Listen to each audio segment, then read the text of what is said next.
So by absolutely no coincidence, my main series where I talk about each variant of Ninjago minifigures somehow managed to line up with Season 2 Part 2. This is because the most compared season to the new season is Tournament of Elements, and that so happens to be where we are today. And this is when you learn Peacocks is secretly under the ploy of the Wavy YouTube channel, because this is all a setup. No it ain't, but the timing is honestly perfect. Thanks Peacocks for not being able to follow the scheduling from LEGO. But with that out of the way, we are taking a look at the first wave of the Tournament of Elements suits today, and to say the least, they are pretty good. Our main 5 ninja all did get their Tournament of Elements suits. Zane got it a bit later than the rest, but they still all have it regardless. But to get into more of the specifics, I am going to lump in Kai, Jay, Cole and Lloyd for this video, because the only differences in their suits are the elemental symbols and the colour of the actual outfits. But the design and detail on them are fantastic, I have to say. They all do really come across as a tournament based suit, and that is probably why the brand new suits from Season 2 Part 2 resembles them. Each of them has a beautiful amount of their own colour in them, and each of them look unique while also being completely uniform. These were so successful in fact that these really did lay the groundwork for a lot of future suits to come, especially when it came to Cole. They're even famous enough to the point where the entirety of Legacy's Wave 2 suits do surround the Tournament of Elements, and they even use the tournament to represent the rebooted Legacy sets, which really shows how much these sets are memorable. But like I said, the design is fantastic. The front and the back are covered in beautiful details. It has the perfect blend of simplicity and complexity at the exact same time. I particularly like Cole's, and that is why he does become more of a sleeveless ninja in a lot of suits to come, because this suit really does look good on him, and I think to this day it's probably one of his best ones. I'd probably say my second favourite of the bunch is probably Kai's, but that's because he had a lot of iconic scenes with this suit on, in particular his fight with Ash. The third favourite is probably Jay, because the blue does look very nice on this suit, and add the sleeveless look, and I think it's a perfect blend of blue, yellow and orange. But unfortunately that does mean that Lloyd is my least favourite of the bunch, and that's not because I don't like it, I think I just prefer the other ninjas more. On the contrary, I would probably say that Lloyd's jungle suit is one of my favourites, but more on that in the next video. These suits are again taking the half mask like we've had before now, and because of that we are getting their hair again, and they are really nice additions, and I don't think the tournament suits would have worked if we had a full mask. They do all come with their jade blade weapons, and a lot of them have a bit of a departure from what they usually have. Kai has a double-ended sword, which is probably the most accurate of the bunch apart from Cole's.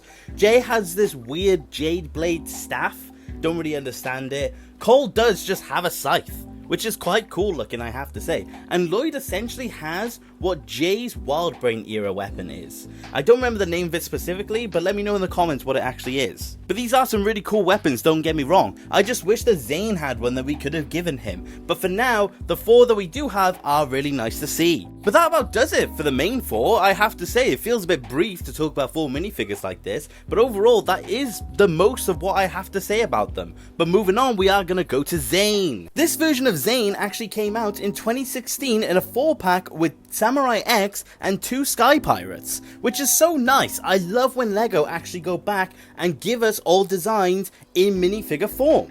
Overall, it does take a lot of liberties in the design from the original tournament suits. The legs are practically identical, and the main change with the torso is just the fact that his interior is exposed, but it's a really nice detail nonetheless. He does represent the damaged look a lot better than Zane's rebooted version. He has the metal arm like rebooted, but the head print itself is so much better, and it actually fully wraps around his head. It's such a brilliant detail, and it's one of my favourite heads in Ninjago. He does actually come with a full mask in the actual set, but like I said with the other ninja, I really don't think they suit these suits, so I did give him a half mask and hairpiece, and in my opinion, it unifies him with the rest of the ninja, and he looks stellar because of it. But there's ultimately nothing really wrong with the full mask, it ultimately is personal preference. What I like, you may not like, and that's the joy of opinion, but in my opinion, the half mask does just look a lot better. He doesn't really have anything in the way of accessories. The main thing you could probably just give him are a pair of silver shurikens, which do look really good, or you could just give him a standard jade blade, which also works completely fine.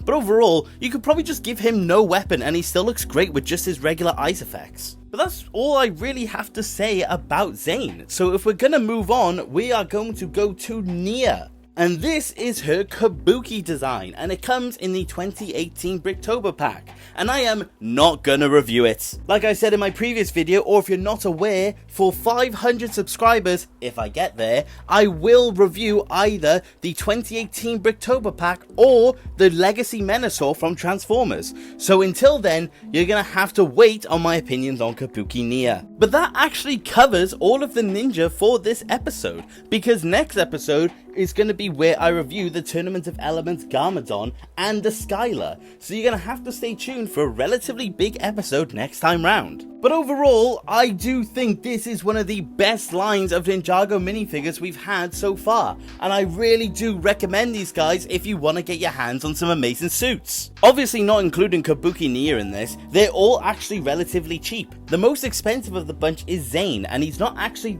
too bad in the grand scheme of things. So if you do want to go around and get yourself a set of Tournament of Element Ninja, the sleeveless variants and not the jungle ones, then I by all means recommend these suits, and you will have a great time with them. But let me know what you think about them and whether you do intend on collecting them or if you already own them. But that about does it for today, guys. Thanks for watching. Okay,